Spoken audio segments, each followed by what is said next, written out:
The biting cold of the Nevada winter night sliced through Violet Morgan's thin cotton dress like paper, her trembling fingers clutching the ragged blanket closer as tears froze on her cheeks.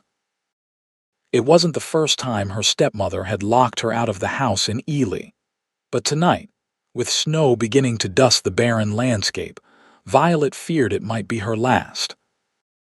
The year was 1878, and at 20 years old, Violet had endured 5 years under Imogen Morgan's cruel rule since her beloved father passed.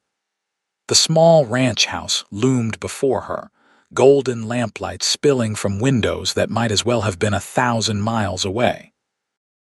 Violet's stepmother had flown into one of her rages when dinner wasn't prepared precisely to her liking, and the punishment had been swift and merciless. "You ungrateful wretch!" Imogen had screamed, dragging Violet by her long chestnut hair toward the door. "Perhaps a night with the coyotes will teach you some appreciation for the roof I put over your head." Violet had begged, pleaded, reminded her stepmother of the approaching storm that everyone in town had been discussing. But Imogen's eyes held that familiar, terrifying emptiness that meant no amount of reasoning would change her mind.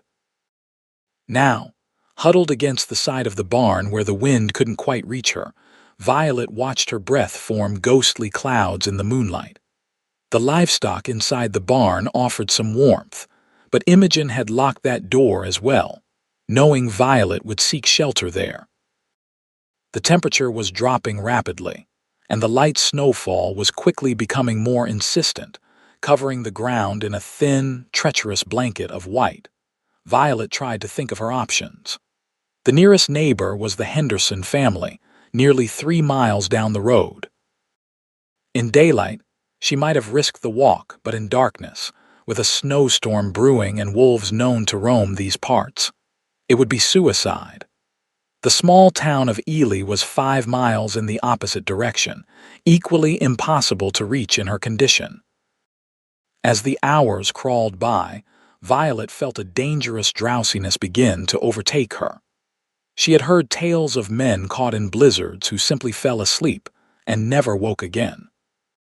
Fighting against the heaviness in her eyelids, she forced herself to stand, to pace, to keep her blood flowing despite the biting cold that made every movement agony. "Just until morning," she whispered to herself, her voice nearly lost in the wind. "I just need to survive until morning." But even as she said the words, Violet knew dawn was too many hours away. Her toes had gone numb inside her thin shoes, and her fingers were stiff claws clutching at the threadbare blanket. She wouldn't last the night, not like this. It was then, in that moment of terrifying clarity, that Violet heard the sound of hoofbeats approaching through the snow. At first, she thought it might be a hallucination, her mind granting her one last hopeful vision before the cold claimed her entirely. But the rhythm was too steady, too real, and soon she could make out the dark silhouette of a rider against the snowy night sky. Fear mingled with desperate hope as the horse and rider drew closer. Travelers in these parts weren't always the saviors one might wish for, especially for a young woman alone. But at this point, Violet reasoned, whatever fate awaited her at the hands of this stranger couldn't be worse than slowly freezing to death. Gathering what little strength remained, Violet pushed away from the barn wall and stumbled toward the road, waving her arms weakly. "Help," she called, her voice cracking from the cold. "Please help me." The rider slowed, then brought his horse to a complete stop a few yards from where Violet stood swaying. For a long, terrible moment he said nothing, just sat atop his mount, face obscured by the wide brim of his hat and a bandana pulled up against the cold. "Miss." The voice that finally came was deep, cautious. "You all right out here?" A hysterical laugh bubbled from Violet's throat. "And no," she stammered through chattering teeth. "I'm not all right at all." The man dismounted in one fluid motion that spoke of years in the saddle. As he approached, Violet could make out more details: tall, broad-shouldered, moving with the easy confidence of someone accustomed to handling himself in difficult situations. When he came close enough for her to see his face in the dim moonlight, she found herself looking at a man perhaps 5 or 6 years her senior, with eyes so intensely blue they seemed to cut through the darkness. "Xavier Hayes," he said simply, removing his glove to press a warm palm to her ice-cold cheek. Concern immediately darkened his features. "Good Lord, you're half frozen. What in God's name are you doing out here in this weather?" Violet tried to explain, but the words wouldn't form properly. The world began to tilt and sway alarmingly as the last of her strength ebbed away. "I can't." She began, and then darkness claimed her. Xavier caught the young woman as she collapsed, cursing under his breath at how light and cold she felt in his arms. He had been riding back to his ranch after a longer-than-expected trip to town, when he'd spotted what he first thought was a ghost or trick of the moonlight on snow. Finding a half-frozen woman instead had not been on his list of expectations for the evening. Quickly assessing the situation, he noted the nearby house with its lit windows. Someone was home, which made the woman's predicament all the more confusing. He glanced down at her pale face, noting the fine features now slack in unconsciousness, and made a swift decision. Lifting her effortlessly, Xavier carried her to his horse, somehow managing to mount while holding her securely against his chest. He arranged his heavy coat around her as best he could, then urged his horse toward the house, determined to get some answers about why this young woman had been left to freeze to death with shelter so nearby.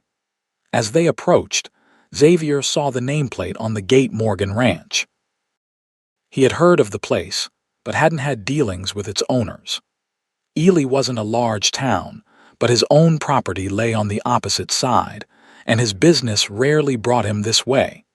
He pounded on the door with his free hand, the other still supporting the unconscious woman. After a moment, the door swung open to reveal a thin-faced woman with cold eyes and graying hair pulled severely back from her face. "What is the meaning of this?" she demanded, her gaze traveling from Xavier to the limp form in his arms. There was no shock in her expression, no concern, only irritation, as if he'd interrupted her evening with a minor inconvenience. "I found this young woman nearly frozen to death outside your barn," Xavier said, struggling to keep his tone civil. "She needs warmth and care immediately." The woman's lips thinned to a bloodless line. "Violet is no longer welcome in this house tonight. She knows what she did." Xavier stared at the woman, momentarily speechless with shock. "Madam, there's a blizzard coming. She would have died out there." "That would have been her choice," the woman said coldly. "I gave her ample opportunity to apologize for her disrespect." A hot surge of anger rose in Xavier's chest, but he tamped it down. He had encountered all manner of cruelty in his 30 years, but there was something particularly chilling about this woman's casual indifference to what was clearly her own kin. "Then I'll be taking her with me," he said firmly. "She needs medical attention." "Do what you will," the woman replied with a dismissive wave of her hand. "But don't bring her back here until she's learned proper respect." Before Xavier could respond, the door slammed in his face, leaving him standing in the swirling snow with the unconscious woman Violet still cradled against him. "Well," he muttered to his horse as he carefully remounted, "that settles that." His ranch was another 3 miles through increasingly treacherous conditions, but Xavier knew these lands better than anyone. He had built his modest spread from nothing over the past 5 years, and though it wasn't grand, it was warm and solid, which was precisely what Violet Morgan needed right now. As they rode through the thickening snowfall, Xavier kept one arm securely around Violet, monitoring her shallow breathing. He could feel her shivering against him, which he took as a good sign her body was still fighting the cold. It was when the shivering stopped that you had to really worry. "Hang on," he murmured, though he knew she couldn't hear him. "Just a little farther." The relief Xavier felt when the outline of his ranch house finally came into view was profound. He urged his tired horse the last quarter mile, the animal sensing home and picking up its pace despite the weariness in its gait. Xavier's ranch hand, an older man named Joseph, emerged from the barn as they approached, alerted by the sound of hoofbeats at this late hour. "Mr. Hayes," he called, squinting through the snow. "That you?" "It's me, Joseph," Xavier replied, already dismounting carefully with his burden. "Take care of Thunder, will you? I've got an emergency on my hands." Joseph hurried forward, his weathered face creasing with concern as he took in the unconscious woman. "Lord Almighty, who's that? She looks half dead." "Found her out at the Morgan place, locked outside in this weather," Xavier explained tersely, already striding toward the house with long, purposeful steps. "Her own stepmother did this to her." Joseph spat into the snow. "Imogen Morgan should have known. That woman's meaner than a rattlesnake with a toothache." Xavier didn't respond, focused now on getting Violet inside and warm. He shouldered open the door to his house, grateful that he'd left a fire burning in the hearth before heading to town earlier that day. The heat hit him like a physical force after the bitter cold outside. With gentle care, he laid Violet on the sofa nearest the fireplace, quickly removing her snow-dampened shoes and replacing them with a pair of his thick wool socks. Her feet were alarmingly pale, and he rubbed them briskly, trying to restore circulation without causing damage. "What do I need? What do I need?" he muttered to himself, mentally cataloging the steps to treat someone with severe cold exposure. Warmth, but not too quickly. Dry clothes. Hot liquids when she woke. The clothes presented a problem. Violet's dress was damp from snow, but Xavier hesitated. It hardly seemed proper to undress an unconscious woman he'd just met, regardless of the medical necessity. After a moment's deliberation, he retrieved a clean flannel shirt and a pair of drawstring trousers from his room. "Miss Morgan," he said loudly, hoping to rouse her. "Violet, can you hear me?" To his relief, her eyelids fluttered, and a small moan escaped her lips. Her eyes opened briefly, unfocused and confused. "You need to change into dry clothes," he explained, speaking clearly and slowly. "I'm going to step outside. Can you manage it?" Violet stared at him uncomprehendingly for a moment, then gave a tiny nod. Xavier placed the clothes beside her, then added another log to the fire. "I'll be right outside the door. Call when you're decent." He stepped onto the porch, closing the door firmly behind him. The snow was coming down harder now, the wind picking up in intensity. Xavier silently congratulated himself on making the decision to turn back toward town when he had, rather than continuing his journey in the dark. Had he not, he would never have encountered Violet, and by morning. He pushed the thought away. She was safe now. That was what mattered. After what seemed like an eternity but was probably only a few minutes, Xavier heard a faint call from inside. He opened the door to find Violet still on the sofa, now swimming in his clothes, her pale face framed by dark hair that had come loose from its pins. She looked impossibly fragile, yet there was a wariness in her eyes that spoke of someone accustomed to expecting the worst from people. "Thank you," she said, her voice hoarse but stronger than before. "I don't know how to repay your kindness, Mr. Hayes."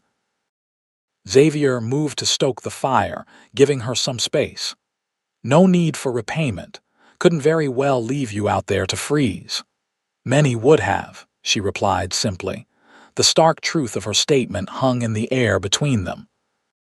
Xavier had indeed known men who would have ridden past, unwilling to involve themselves in what might be considered a family matter.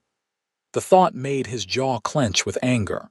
"Are you hungry?" he asked, changing the subject. "I've got stew I can heat up." Violet nodded gratefully.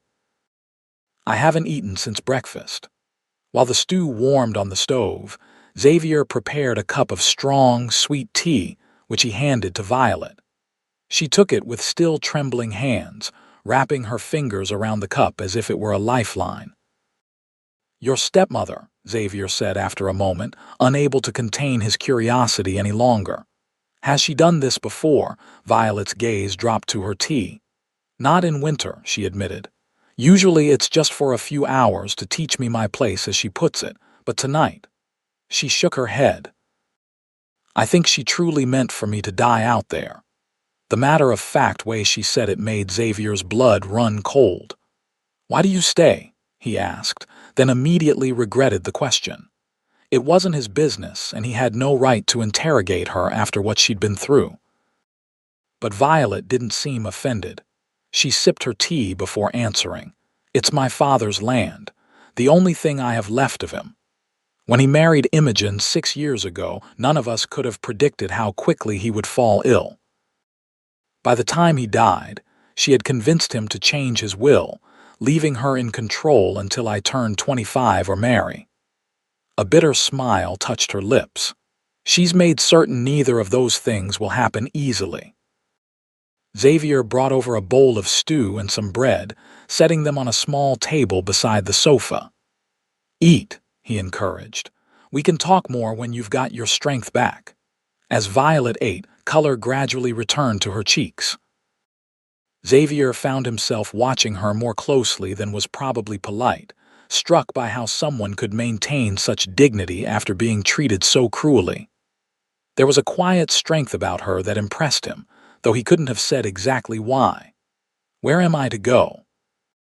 Violet asked suddenly, setting down her empty bowl. "She won't take me back, not yet, and I have nowhere else." Xavier hadn't thought that far ahead, but the answer came to him with surprising ease. "You'll stay here tonight. I have a spare room. In the morning, we can figure out next steps." Suspicion flickered across Violet's face. "That's very generous, but I couldn't impose. It's not an imposition," Xavier interrupted firmly. "That storm out there is turning into the blizzard everyone's been predicting. No one's going anywhere for at least a couple of days, I'd wager. And I've got plenty of space." He gestured to the modestly sized but comfortable ranch house. Violet studied him for a long moment, as if trying to determine his intentions. Xavier met her gaze steadily, understanding her caution. A young woman alone with a man she'd just met, it wasn't a situation most would consider proper. "Joseph, my ranch hand, lives in the cabin out back," Xavier added, hoping to reassure her. "And Mrs. Holloway comes by daily to help with cooking and such. You won't be compromising your reputation by staying here." Finally, Violet nodded. "Thank you," she said simply. "I don't know what would have happened if you hadn't come along when you did." Xavier did know, and the knowledge made his chest tight with an emotion he couldn't quite name. "Get some rest," he said gruffly. "I'll show you to the spare room." The room was small but clean, with a narrow bed, a chest of drawers, and a small window currently being pelted by snow. Xavier lit the lamp on the bedside table, then stood awkwardly in the doorway. "If you need anything in the night, just call out. I'm a light sleeper." Violet nodded, exhaustion evident in every line of her body. "Good night, Mr. Hayes, and thank you again." "Xavier," he corrected. "Mr. Hayes was my father." A ghost of a smile touched her lips. "Good night, Xavier." "Good night, Violet." As Xavier closed the door behind him, he was struck by the strange turn his evening had taken. He had ridden out that morning a solitary man, content with his own company and the occasional conversation with his ranch hands. Now he had a guest, a beautiful, mysterious woman with sad eyes and a cruel stepmother. Like something out of a fairy tale, he thought with a wry smile as he readied himself for bed. Except in real life, there were no guaranteed happy endings. Whatever happened next would depend on choices and circumstances, not the wave of a magic wand. Still, as he drifted off to sleep with the storm howling outside his sturdy walls, Xavier couldn't help but feel that something important had shifted in his carefully ordered life. Something that might never shift back. Morning arrived with eerie silence, the kind that only follows a heavy snowfall. Xavier woke at his usual early hour, habit driving him from bed despite the knowledge that ranch work would be minimal with several feet of snow blanketing the property. He dressed quickly in the cold room, built up the fire in the main hearth, and put coffee on to boil before checking on his guest. The door to the spare room was still closed. Xavier hesitated, then decided to let Violet sleep. After her ordeal, she needed rest more than anything. Instead, he pulled on his heaviest coat and headed outside to help Joseph with the essential morning chores. The animals still needed feeding, snow or no snow. The world outside was transformed, pristine white stretching in every direction. The storm had dumped at least 3 feet of snow overnight, with drifts twice that height against buildings and fences. Xavier trudged through it to the barn, where Joseph was already at work. "Morning," the older man greeted him. "Some storm, eh? Haven't seen one like this in years." "Makes me glad I decided to head back to town yesterday instead of pushing on to the Harris place," Xavier replied, grabbing a pitchfork to help with the hay. "How are the animals all accounted for? That new mare was spooked by the wind something fierce, but she's settled now." Joseph paused in his work, giving Xavier a sidelong glance. "How's your guest faring? Still sleeping, I reckon." Xavier continued pitching hay, avoiding Joseph's curious gaze. "She nearly died out there, Joseph. Her own stepmother." He shook his head, still unable to fully comprehend such cruelty. Joseph spat expressively. "Imogen Morgan's bad news. Everyone in town knows it, but no one does anything about it. Her first husband died under mighty suspicious circumstances, too, though nothing was ever proven." This was news to Xavier. "You think she killed him?" "Think, no, suspect." "Yes," Joseph shrugged. "But it's all water under the bridge now. Question is, what are you planning to do with the stepdaughter?" It was a fair question, and one Xavier had been pondering since waking. "She can stay here until the snow clears, at least. After that." He trailed off, unsure. "After that, she'll need somewhere to go that isn't back to that viper's nest," Joseph finished for him. "Well, Mrs. Holloway will be beside herself with excitement when she arrives." "Always said this place needs a woman's touch." Xavier frowned. "It's temporary, Joseph. Don't go getting ideas." The older man raised his hands in surrender, but there was a knowing twinkle in his eye that Xavier chose to ignore. They finished the chores in companionable silence. Then Xavier headed back to the house, stamping snow from his boots at the door. As he entered, the scent of fresh coffee greeted him, along with the sight of Violet standing at his stove, still wearing his oversized clothes but with her hair neatly braided and pinned. "Good morning," she said, a hint of uncertainty in her voice. "I hope you don't mind." "I found the coffee and thought I'd make myself useful." "Not at all," Xavier replied, suddenly acutely aware of how unusual it was to have a woman in his kitchen. "You didn't have to do that, though. You're a guest." "A guest who owes you her life," Violet said simply. "Coffee seems a small start on repaying that debt." Xavier accepted the cup she offered him, their fingers brushing briefly in the exchange. "There's no debt," he insisted. "Anyone would have done the same." "No," Violet said, meeting his gaze directly. "They wouldn't have." "I know that better than most." There was no self-pity in her voice, only a clear-eyed assessment of the world as she had experienced it. Xavier found himself both saddened by her certainty and impressed by her lack of bitterness. "Are you feeling better this morning?" he asked, changing the subject as he sat at the small kitchen table. Violet nodded, taking the seat opposite him. "Much, though I'm not sure what I'm going to do now." She glanced out the window at the snow-covered landscape. "I can't go back there, not this time." "You don't have to," Xavier said firmly. "Not ever if that's your choice.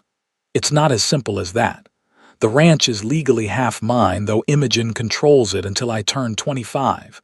Everything my father worked for." She trailed off, then straightened her shoulders. "But perhaps it's time I accepted that some things are lost for good." Xavier studied her over the rim of his coffee cup. You have no other family, friends who might take you in. My mother died when I was 12. No siblings.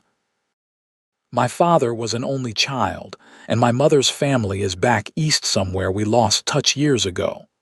Violet's fingers tightened around her cup. As for friends, Imogen made sure I had few opportunities to make any. The neighbors are kind enough, but not in a position to take in another mouth to feed. The isolation she described stirred something in Xavier. He had chosen his solitary existence. Violet had had it forced upon her.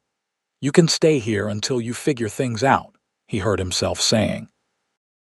The snow will keep us all housebound for a few days anyway, and after that, well, we'll cross that bridge when we come to it. Surprise flickered across Violet's face, followed by wariness. That's very generous, but I couldn't possibly. You can and you will, Xavier interrupted, more gruffly than he'd intended. He softened his tone. At least until you have a better option. I've got the space, and Mrs. Holloway will be glad for another woman around the place. Before Violet could respond, there was a loud knocking at the door. Xavier rose to answer it, finding Mrs. Holloway herself on his porch, bundled up against the cold, her round face red from exertion. "Mercy, what a walk!" she exclaimed, bustling inside and unwinding her scarf. "Joseph had to clear a path from the road for me. Haven't seen snow like this since '68, I swear." She stopped short at the sight of Violet, her eyes widening with undisguised curiosity. "Well now, who's this?" "Mrs. Holloway. This is Miss Violet Morgan." "She'll be staying with us for a time," Xavier explained, helping the older woman with her coat. "Miss Morgan, Mrs. Holloway comes by daily to help with cooking and cleaning." Mrs. Holloway surveyed Violet with keen interest, taking in the oversized men's clothing and the fading bruise on her cheek that Xavier hadn't noticed before. Something unspoken passed between the two women, a kind of understanding that Xavier couldn't quite interpret. "Morgan, is it?" "Imogen Morgan's stepdaughter?" Mrs. Holloway asked, though her tone suggested she already knew the answer. Violet nodded. "Yes, madam." "Well." The housekeeper placed her hands on her ample hips. "I always said that woman would go too far one day. What did she do this time?" Xavier started to intervene, feeling the question might be too personal, but Violet answered calmly. "She locked me out during last night's storm. Mr. Hayes found me and brought me here." Mrs. Holloway's expression darkened. "That's not just cruelty, that's attempted murder, plain and simple." She turned to Xavier. "You planning to report this to Sheriff Jenkins?" The thought hadn't occurred to Xavier, but now that Mrs. Holloway mentioned it, perhaps they should. He looked to Violet, who was shaking her head. "No one would believe me over Imogen," she said softly. "She's too respected in town, too careful about her public face. It would be my word against hers, and—" She gestured to the bruise on her face. "This could have come from anywhere, I have no proof." "The fact that you were outside in a blizzard seems like pretty good evidence," Xavier pointed out. "I could have gone out on my own. Run away. Been caught in the storm by accident," Violet countered. "Imogen would spin it that way and people would believe her. They always do." There was such resignation in her voice that Xavier felt a surge of anger on her behalf. But she was right without witnesses. It would be difficult to prove what had happened. "Well, you're safe now.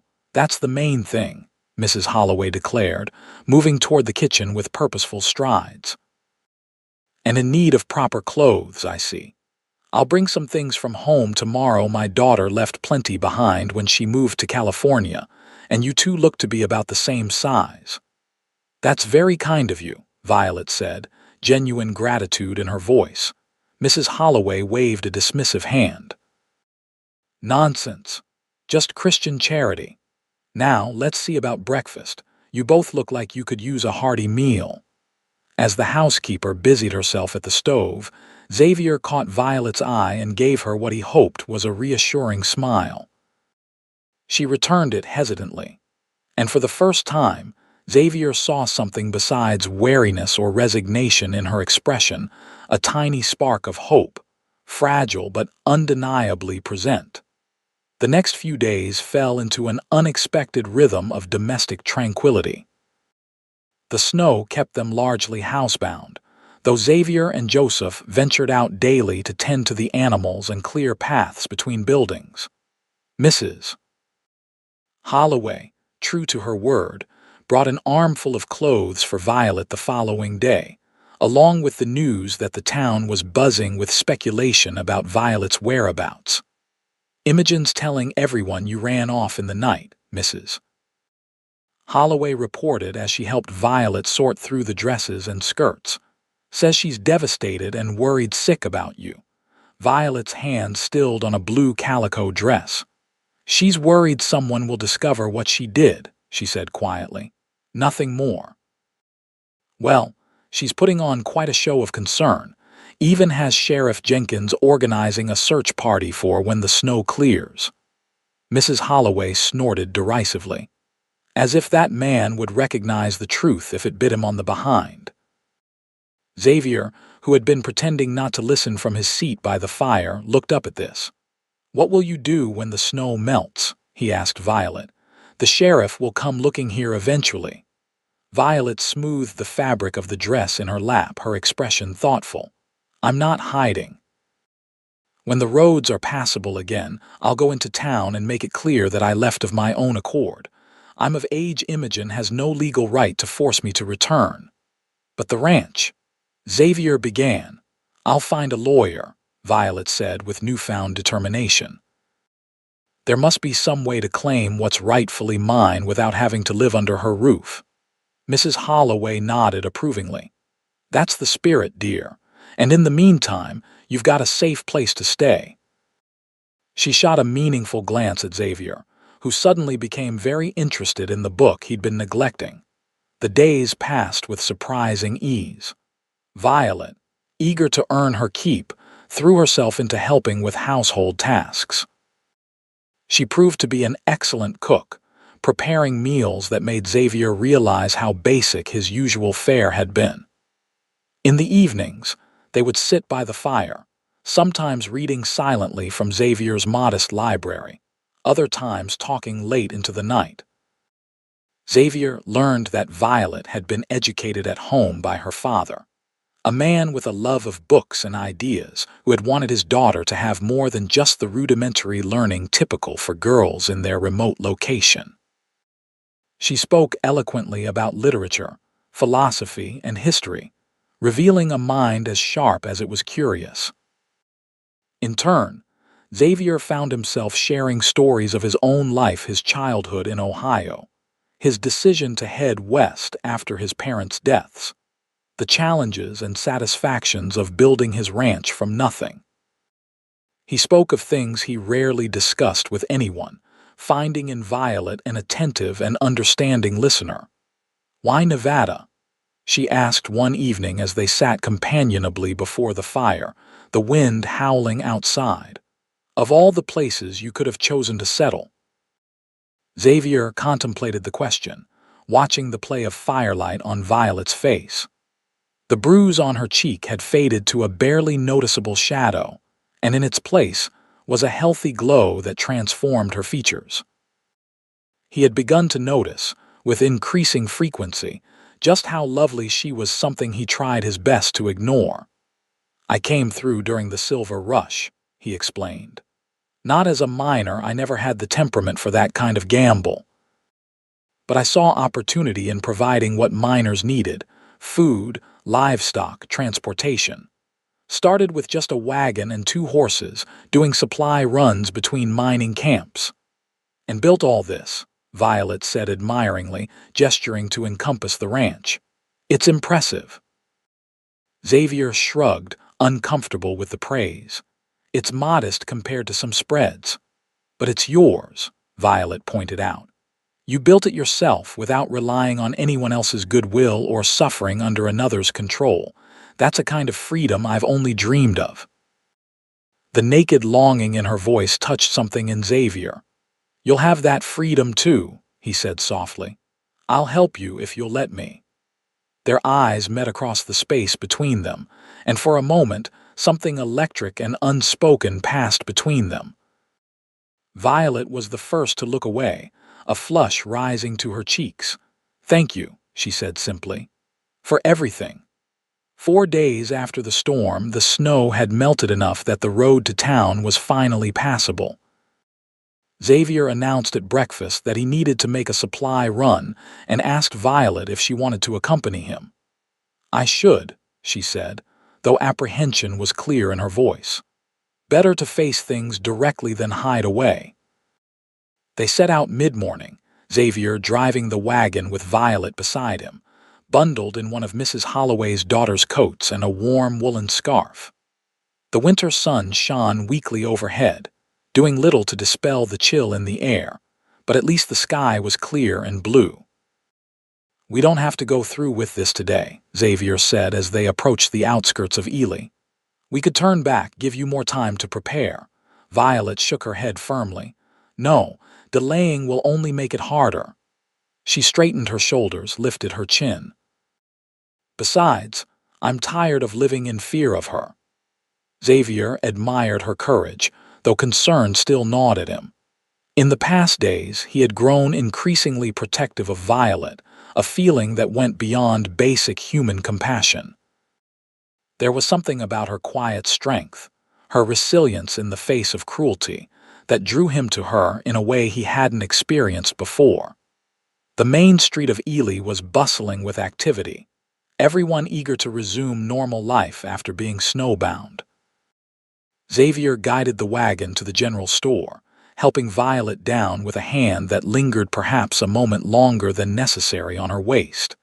They had barely set foot inside the store when a hush fell over the patrons. All eyes turned to Violet, and whispers immediately erupted in their wake. "Miss Morgan," Mr. Peterson, the storekeeper, greeted her with evident surprise. "Well, this is unexpected. Your stepmother has been beside herself with worry." "Has she?" Violet replied, her voice neutral but her spine stiffening. "How concerned of her?" An awkward silence followed, broken only when Xavier stepped forward. "We'll need flour, sugar, coffee, and whatever vegetables you've got that survived the storm," he said briskly, handing over his list. As Mr. Peterson busied himself with their order, the door to the store swung open again, and a collective intake of breath from the other customers made Xavier turn. Framed in the doorway stood a thin woman with steel-gray hair and cold, calculating eyes. Imogen Morgan. For a moment, no one moved. Then Imogen swept forward, her face transforming into a mask of maternal relief that was so convincing Xavier might have believed it had he not seen her true nature firsthand. "Violet, my dear child," she exclaimed, arms outstretched, "I've been sick with worry." "Where have you been?" Violet didn't flinch, didn't step back, though Xavier could see the tension in every line of her body. "You know exactly where I've been, Imogen," she said calmly. "And why?" Imogen's expression flickered for just an instant before the concerned facade returned. She glanced at Xavier, then back at Violet, a calculating look in her eyes. "You poor thing, you must have been so frightened in that storm. Thank God this gentleman found you." The way she emphasized gentleman carried clear insinuation, and Xavier felt a surge of anger. Before he could speak, Violet stepped forward. "Mr. Hayes saved my life after you locked me out to die," she said, her voice low but steady. "Don't pretend otherwise, not here, not now." Gasps rippled through the store. Imogen's face hardened, all pretense dropping away. "You ungrateful little liar," she hissed. "After everything I've done for you, enough." Xavier's voice cut through the tension like a knife. "Miss Morgan has been through an ordeal no one should experience, least of all at the hands of family. She will not be returning to your home." Imogen's eyes narrowed dangerously. "She has nowhere else to go unless—" A malicious smile curved her thin lips. "Unless she's found alternative arrangements. How convenient for you both." The implication was clear, and Xavier felt Violet stiffen beside him. Before either of them could respond, another voice joined the conversation. "That's quite enough, Imogen." Sheriff Jenkins had entered the store unnoticed during the confrontation.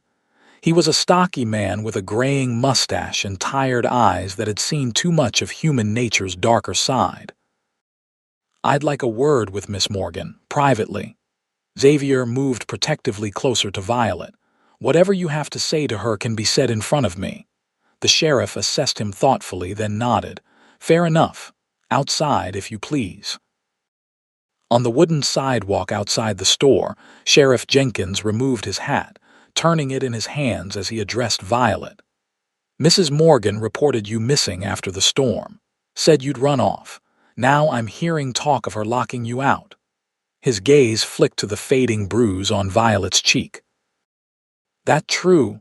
Violet nodded, recounting the events of that night in a calm, measured voice.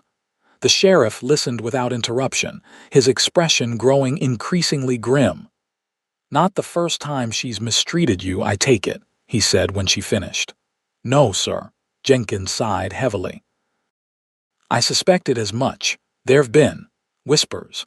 Nothing I could act on without someone willing to speak up." He glanced at the store, where Imogen could be seen through the window watching them. "Problem is, without witnesses, it's your word against hers." "I know," Violet said resignedly. "But," the sheriff continued, "if you're of legal age, she has no right to force you to return home.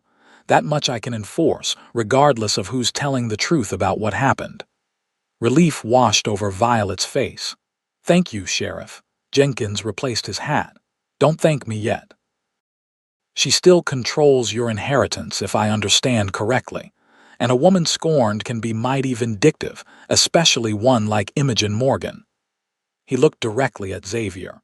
"You offering Miss Morgan sanctuary at your place, Hayes?" Xavier nodded firmly. "For as long as she needs it." Hum. The sheriff's expression was unreadable.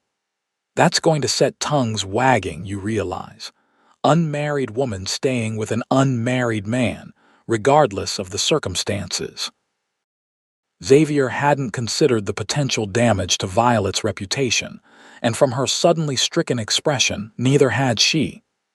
"Mrs. Holloway is there daily," Xavier said. "And Joseph." "It's not." "I know what it's not," Jenkins interrupted. "But this town runs on gossip like a steam engine runs on coal, and Imogen Morgan knows exactly how to stoke those fires." He sighed again. "Just be prepared, both of you. This won't be simple."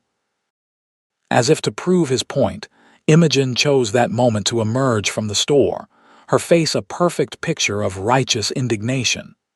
"Sheriff, I insist you do something," she declared loudly, ensuring everyone on the street could hear. "That man has clearly taken advantage of my stepdaughter's vulnerable state to lure her away from her family." Jenkins held up a hand. "Mrs. Morgan, Miss Morgan is of legal age and free to reside wherever she chooses." "But her reputation," Imogen protested, her voice rising dramatically. "What decent man will have her after she's lived under another man's roof unchaperoned? She'll be ruined." A small crowd had begun to gather, drawn by the spectacle. Xavier could see the damage being done with every word, every whisper. Beside him, Violet had gone pale, her earlier courage faltering in the face of this new attack. Without fully thinking through his actions, Xavier stepped forward, taking Violet's hand in his. "There's no impropriety," he said clearly, addressing both Imogen and the onlookers.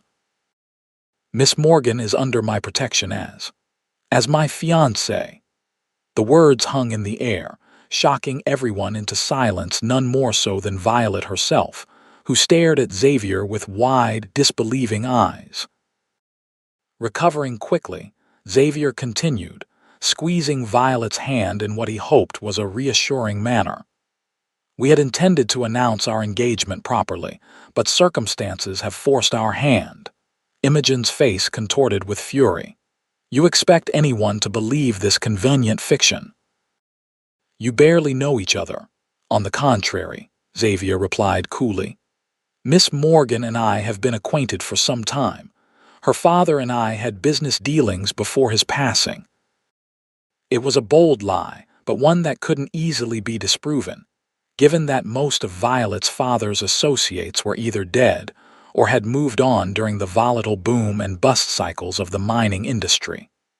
Imogen opened her mouth to argue further, but Sheriff Jenkins intervened. "Seems to me this matter is settled then. Congratulations to you both." He tipped his hat to Violet, then fixed Imogen with a stern look. "Mrs. Morgan, I suggest you return home. There's nothing more to be done here." For a moment, it seemed Imogen might defy him, but something in the sheriff's expression must have given her pause. With a final venomous glare at Violet and Xavier, she turned and stalked away, her rigid posture broadcasting her fury to anyone watching. As the crowd dispersed, murmuring excitedly about this new development, Xavier became acutely aware that he was still holding Violet's hand. He released it quickly, turning to face her with an apology already forming on his lips. "Violet, I'm sorry. I shouldn't have. Did you mean it?" She interrupted, her voice barely above a whisper. Xavier hesitated. The engagement had been a spontaneous invention, a shield against Imogen's attacks. But even as he'd spoken the words, a part of him had recognized their underlying truth. In the short time he'd known her, Violet had awakened feelings he'd long ago resigned himself to never experiencing. "I meant that I want to protect you," he said carefully. The engagement was improvised. Something flickered in Violet's eyes: disappointment, relief. Xavier couldn't tell. "Of course," she said, smoothing her skirts with hands that trembled slightly. "It was quick thinking. Thank you." Sheriff Jenkins, who had been pretending not to listen, cleared his throat. "I'd suggest you two continue this conversation somewhere more private," he advised. "And Hayes, if that engagement is as improvised as you say, you might want to make it real sooner rather than later. This town has a long memory." With that parting wisdom, the sheriff tipped his hat once more and strode away, leaving Xavier and Violet standing awkwardly on the sidewalk. "We should finish our shopping," Xavier said finally, offering Violet his arm with formal courtesy. "Then we can talk properly at home." Violet took his arm, and together they returned to the general store, now buzzing with whispered conversations that abruptly ceased when they entered. Mr. Peterson had their order ready, his previous coolness replaced with effusive congratulations on their engagement. The ride back to the ranch was conducted in tense silence, both of them lost in their own thoughts. Xavier mentally berated himself for his impulsive declaration. He'd meant to protect Violet, not complicate her situation further. Now she was trapped in a false engagement on top of everything else she was dealing with. As they approached the ranch, Violet finally broke the silence. "You don't have to go through with it," she said quietly.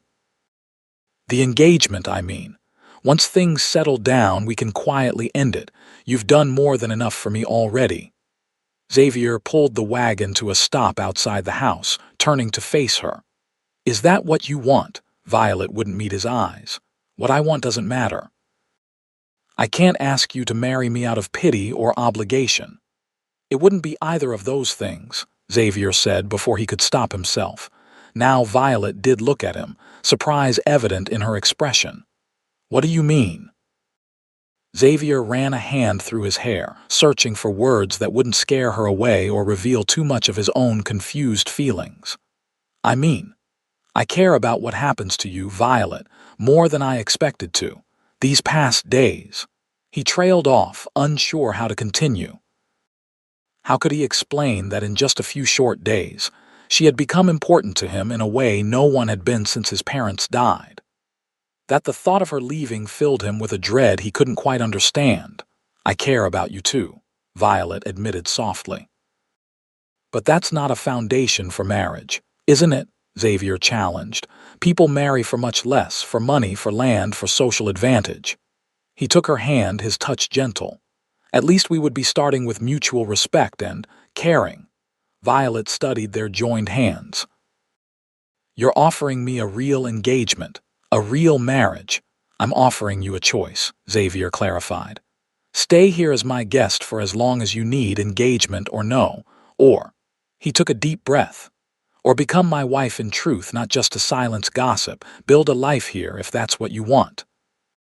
The moment stretched between them, weighted with possibility. Violet's expression was unreadable, and Xavier found himself holding his breath, waiting for her answer. I need time, she said finally. This is all happening so fast. Xavier nodded, releasing her hand. Take all the time you need. The offer stands, whatever you decide.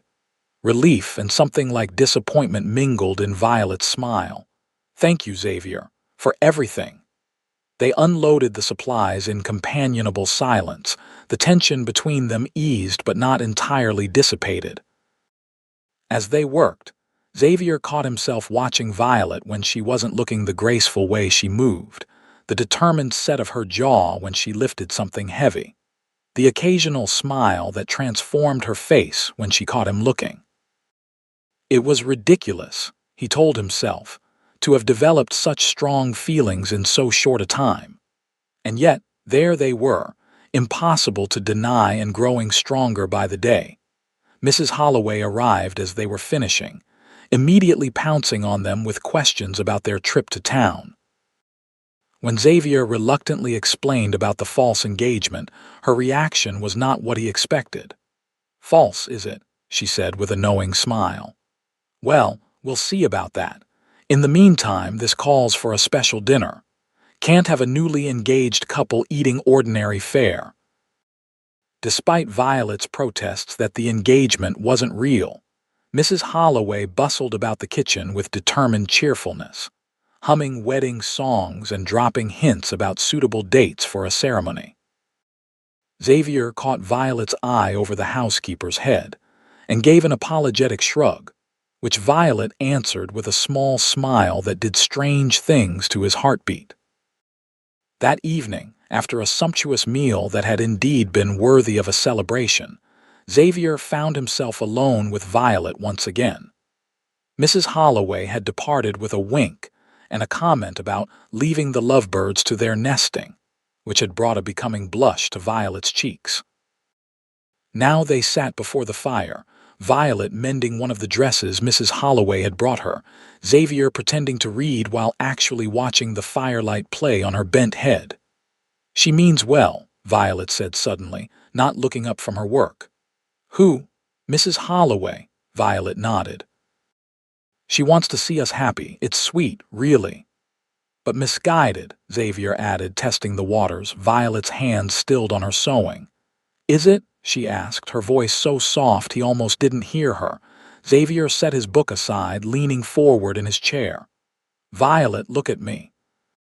Slowly, she raised her eyes to his, vulnerability and something else, hope, perhaps evident in their depths. I meant what I said earlier, Xavier told her. I'm offering you a real marriage if that's what you want, not out of pity, not out of obligation, but because I've come to care for you deeply and genuinely. In just a few days, Violet questioned, though there was no skepticism in her tone, only wonder. Sometimes a few days is all it takes, Xavier replied simply. I've lived 30 years making careful, measured decisions. This doesn't feel like one of those. It feels right in a way I can't explain. Violet set her sewing aside, her movements deliberate. I've spent my entire life at the mercy of others' decisions, she said slowly. My father's choice to remarry, Imogen's choice to mistreat me. Even you choosing to rescue me that night. She met his gaze directly. I want to make my own choice this time. And what is your choice? Xavier asked, hardly daring to breathe. I choose to trust this feeling between us, Violet said, a new confidence in her voice. I choose to believe that something that began in crisis can grow into something beautiful. I choose you, Xavier Hayes, if you'll have me. Xavier crossed the space between them in 2 strides, kneeling before her chair and taking her hands in his. I'll have you, Violet Morgan, and count myself the luckiest man in Nevada.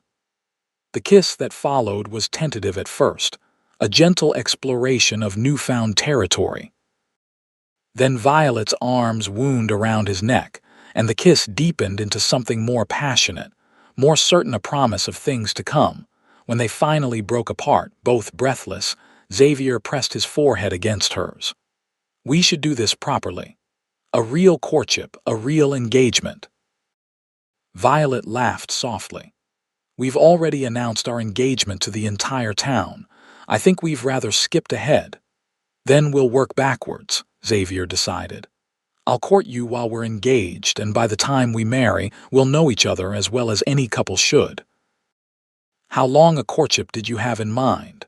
Violet asked, a teasing note entering her voice. Xavier pretended to consider. "Well, traditionally, a year would be a year," Violet exclaimed in mock outrage, "with the whole town watching our every move, waiting for a scandal." "I think not, Mr. Hayes. 6 months," Xavier suggested, his hand settling at her waist. Violet shook her head.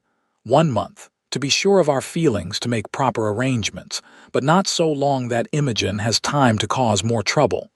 The mention of Imogen sobered them both. Xavier nodded grimly. "She won't give up easily. The land, your inheritance." "I don't care about any of that anymore," Violet said firmly. "Let her keep it all if it means I'm free of her." "No," Xavier said, surprising himself with his vehemence. "It's your birthright. We'll fight for it together." The gratitude in Violet's eyes was all the reward he needed. She leaned in to kiss him again, a briefer touch this time but no less meaningful. 1 month, she agreed softly, "and then I'll be Violet Hayes." The name sounded right, felt right in a way Xavier hadn't anticipated. He pulled her close, marveling at how perfectly she fit in his arms, as if she'd been made to be there all along. Outside, night had fallen completely, the stars emerging one by one in the clear winter sky. Inside, before the crackling fire, two people who had been strangers a week ago embraced the future they had unexpectedly found together, a future neither had been looking for, but both now couldn't imagine living without. The following weeks passed in a whirlwind of preparations and growing closeness. True to his word, Xavier courted Violet properly, despite their already announced engagement. He brought her wildflowers he found struggling through the last of the winter snow, took her on rides across his property, showing her his favorite spots, and each evening they would talk for hours before reluctantly parting to their separate rooms. Word of their engagement spread quickly throughout Ely and the surrounding area. Most reactions were positive. The romantic tale of a brave cowboy rescuing a damsel in distress appealed to frontier sensibilities, and Xavier was well respected in the community. But Imogen Morgan was not one to accept defeat gracefully. 10 days after the confrontation in town, Sheriff Jenkins rode out to Xavier's ranch with troubling news. "Imogen's filed a complaint," he informed them grimly as they sat around Xavier's kitchen table. "Claims you're of unsound mind, Miss Morgan. Says your father's will stipulated she would maintain guardianship of you and the property if you were deemed incapable of managing your own affairs." Violet's face drained of color. "That's absurd. I'm perfectly sound of mind, and there was no such clause in Father's will." "You have a copy of the will?" Xavier asked. Violet shook her head. "Imogen keeps all the legal documents locked in Father's old study. I've never been allowed to see them since his death." Sheriff Jenkins sighed. "She's presenting a version to Judge Peterson tomorrow. Says she's concerned you're being manipulated and need to be brought home for your own good." Xavier's jaw tightened. "This is nothing but a transparent attempt to maintain control of the Morgan property." "I know that, and you know that," Jenkins agreed. "But the law can be a tricky thing, especially when it comes to women's rights. If she can convince the judge there's any merit to her claims." He didn't need to finish the thought. They all understood what was at stake. "What can we do?" Violet asked, her voice small but determined. "Get married sooner rather than later. For one thing, the sheriff suggested bluntly, a married woman's husband becomes her legal guardian, even if Imogen's claims had merit, which I doubt they'd be superseded by the marriage. Xavier reached for Violet's hand across the table. We were planning to wait a month, but we can move it up, Violet said firmly, squeezing his hand. I don't need a fancy ceremony or preparations. I just need to be free of her once and for all. The sheriff nodded approvingly. Smart thinking. And in the meantime, I'll do what I can to delay the hearing. Judge Peterson owes me a favor or two. After Jenkins left, Xavier and Violet sat in thoughtful silence, still holding hands across the table. Are you sure about this? Xavier finally asked. Rushing into marriage this way, because of Imogen's threats. Violet's gaze was steady when she met his eyes. I'm not marrying you because of Imogen. I'm marrying you because I want to, because these past days have shown me what kind of man you are: honorable, kind, strong. A small smile curved her lips. The fact that it will thwart her plans is merely a pleasant bonus. Xavier laughed, relief washing through him. Then let's do it. Tomorrow, if you're willing. Tomorrow, Violet agreed, her smile widening. I like the sound of that. They were married the next afternoon in a simple ceremony at the small church in Ely. Mrs. Holloway had insisted on at least a few traditional touches: a new dress for Violet, hastily altered from one of her daughters, flowers for her hair, and a small cake she'd stayed up all night to bake. Joseph stood as witness for Xavier, and to everyone's surprise, Sheriff Jenkins offered to give Violet away. Seems fitting, he'd said gruffly when she'd accepted with tears in her eyes, seeing as how I'm partly responsible for this whole situation. The ceremony was brief but heartfelt, with Reverend Wilson leading them through vows that felt both ancient and brand new as Xavier and Violet spoke them to each other. When the Reverend pronounced them husband and wife, Xavier kissed his bride with a tenderness that belied the urgency that had brought them to this moment. They had just signed the marriage certificate when the church doors burst open, and Imogen Morgan strode in, her face a mask of cold fury. Stop this farce immediately, she demanded, advancing down the aisle with Judge Peterson hurrying behind her, looking distinctly uncomfortable. You're too late, Imogen, Violet said calmly, holding up the signed certificate. We're already married. Imogen's eyes narrowed dangerously. This changes nothing.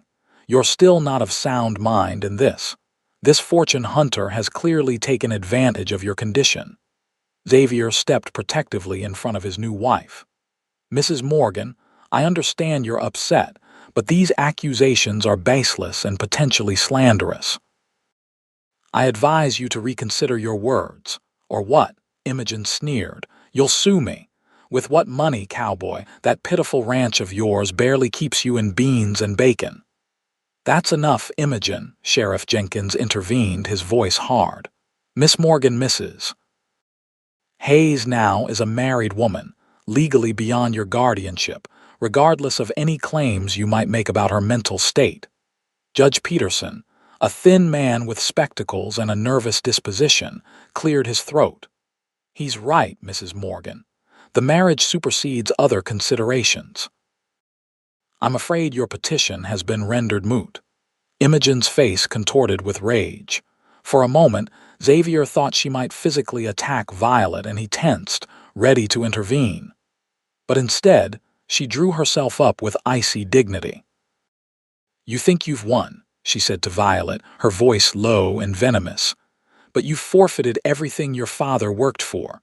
The ranch, the money, all of it, none of it will ever be yours now. You're wrong, Violet replied steadily. I've gained something far more valuable than land or money. I've gained my freedom and a husband who values me for who I am, not what I own. The simple truth of her words seemed to hit Imogen like a physical blow. For the first time, uncertainty flickered in her cold eyes. Then, with a final contemptuous glance at the newlyweds, she turned and swept from the church, leaving an awkward silence in her wake. Judge Peterson shuffled his feet. Well, Congratulations, I suppose. Most, unusual circumstances, but he trailed off, then hastily followed Imogen out the door. Reverend Wilson cleared his throat. Perhaps we should continue with the celebration. Mrs. Holloway mentioned there was cake. The tension broken. Everyone laughed, and the small wedding party moved to the church hall where Mrs. Holloway had set out a modest but festive reception. As they cut the cake together, Xavier leaned down to whisper in Violet's ear, "Are you all right? That couldn't have been easy." Violet's smile was radiant as she looked up at him. "I've never been better. For the first time in years, I feel completely free." Xavier kissed her temple, overwhelmed by the surge of protective love he felt for this remarkable woman who was now his wife. "Let's go home," he murmured, and the joy that lit up Violet's face at the word home was the most beautiful thing he had ever seen. Their first weeks of marriage were a time of discovery and adjustment. Despite the feelings that had grown between them during their brief courtship, they were still in many ways strangers learning to build a life together. There were awkward moments, misunderstandings, and the occasional clash of Will. Xavier was accustomed to his independence, and Violet was determined to assert her newfound freedom. But there was also laughter, tenderness, and a deepening bond that surpassed anything either of them had expected. In the privacy of their shared bedroom, they discovered a passion that both surprised and delighted them, erasing any lingering doubts about the hasty nature of their union. Spring arrived, transforming the stark Nevada landscape with unexpected touches of color wildflowers dotting the range island, new grass greening the slopes, clear streams running full with snowmelt from the mountains. Xavier's ranch flourished under the care of two pairs of hands instead of one, and Violet proved to have a natural affinity for the garden she started beside the house. One morning in early April, Xavier returned from checking the cattle to find Violet sitting on the porch, a letter in her hands and an expression of shock on her face. "What is it?" he asked, immediately concerned.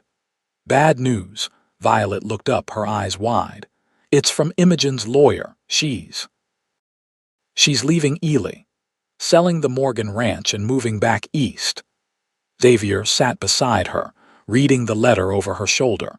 It was a formal notification that Imogen Morgan was liquidating her assets in Nevada, including the ranch that had been Violet's childhood home. "I never thought she would leave," Violet said softly. "That land was her claim to respectability here." Xavier frowned. "Does this mean you'll finally get your inheritance?" Violet shook her head. "The letter doesn't mention that. But it does say she's instructed her lawyer to forward any personal effects of my father's that remain at the property." She traced the words with her finger. "It's strange, almost like an olive branch in her own cold way. Or a final twist of the knife," Xavier pointed out. "Reminding you of what you've lost." "Perhaps," Violet agreed, "but it doesn't feel like a loss anymore." She leaned against him, her head fitting perfectly in the crook of his shoulder. "This is my home now, with you." Xavier wrapped an arm around her, pulling her close. "Always," he promised.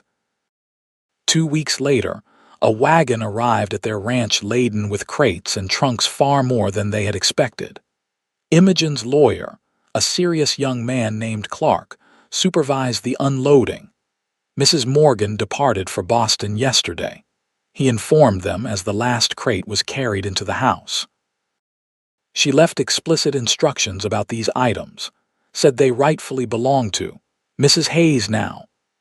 He seemed to have trouble using Violet's married name, having known her for years as Miss Morgan.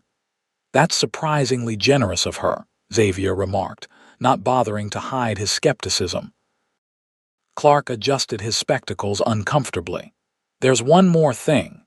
He reached into his breast pocket and withdrew a thick envelope.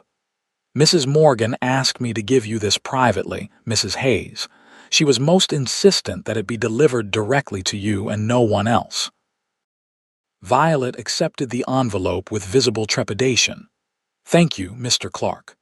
After the lawyer and wagon had departed, Violet sat at the kitchen table, staring at the unopened envelope as if it might contain a viper.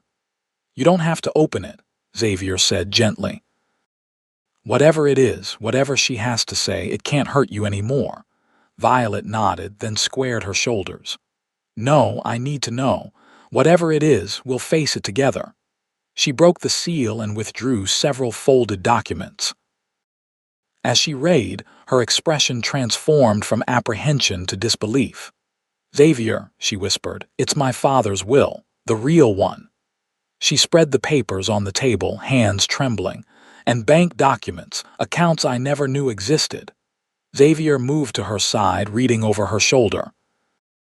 The will was clear. Thomas Morgan had left everything to his daughter, with Imogen to serve as trustee only until Violet turned 21 or married, whichever came first. There was no mention of any guardianship in case of unsound mind, or any other condition Imogen had claimed.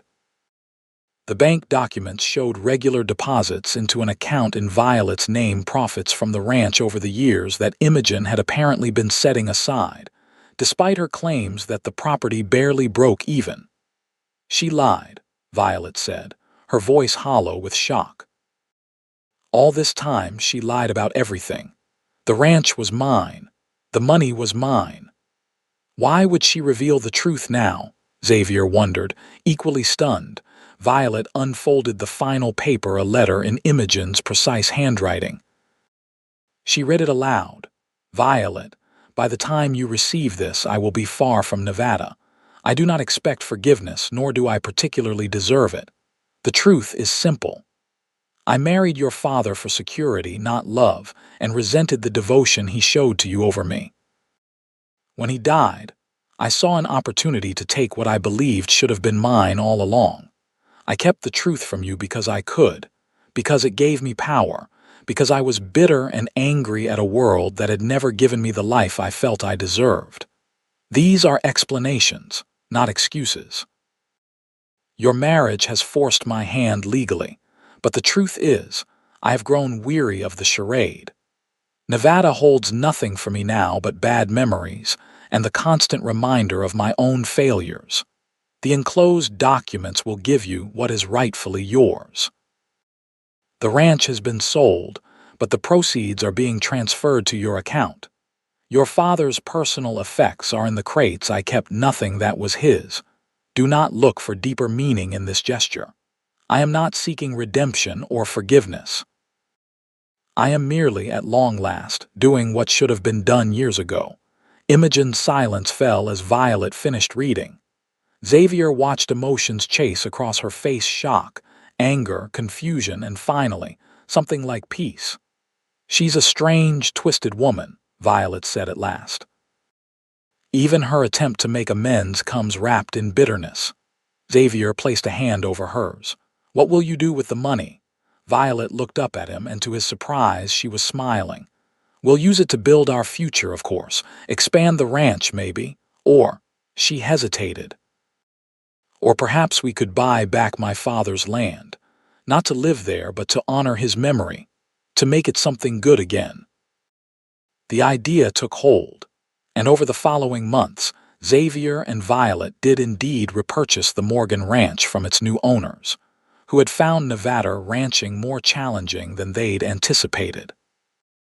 They didn't move back. Xavier's more modest spread had become home to both of them, but they hired a capable foreman to run the Morgan property as part of their growing operations.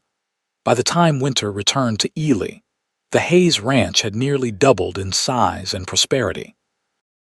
The small house had been expanded to accommodate the family they hoped to have one day, and Violet's garden had grown to include vegetables and herbs that supplied not only their table but also brought in a tidy sum at the town market. On the anniversary of the night Xavier had found Violet shivering outside her stepmother's house, they sat before their fire, Violet nestled against her husband's chest as snow fell softly outside their windows.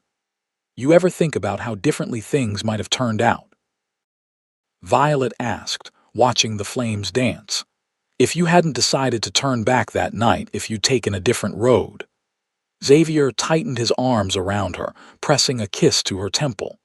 I try not to dwell on what might have been, but I do thank God every day that I found you when I did. Violet turned in his embrace, her eyes reflecting the firelight and something deeper, a love that had grown from desperate gratitude to profound partnership over the course of a year. I have something to tell you, she said, taking his hand and placing it gently over her stomach. Something that makes this anniversary even more special. Xavier's eyes widened as understanding dawned. Violet, are you saying? She nodded, her smile radiant. In about 7 months, we'll be welcoming a new Hayes to the ranch. Joy like Xavier had never known surged through him. He gathered Violet close, mindful now of the precious new life she carried, and kissed her with all the love in his heart. Outside, the snow continued to fall, blanketing the world in pristine white much as it had on that fateful night. But inside, warmth and love kept the cold at bay, just as they always would, a family forged in adversity, strengthened by choice, and bound together by a love that had begun with a simple act of kindness on a freezing winter night. As they planned for their child's arrival and the future stretching before them, both Xavier and Violet knew that whatever challenges life might bring, they would face them together. The cowboy and the woman he'd once found shivering in the cold, now building a life of warmth and love that neither had dared to imagine possible.